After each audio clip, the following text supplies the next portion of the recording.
Wildfires are getting worse. Climate change is the culprit. Here's how.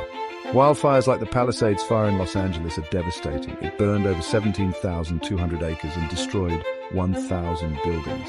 But did you know climate change is a big reason why? Rising temperatures, droughts, and strong winds turn vegetation into fire fuel. And when wildfires burn, they release carbon dioxide, making global warming even worse. It's a vicious cycle.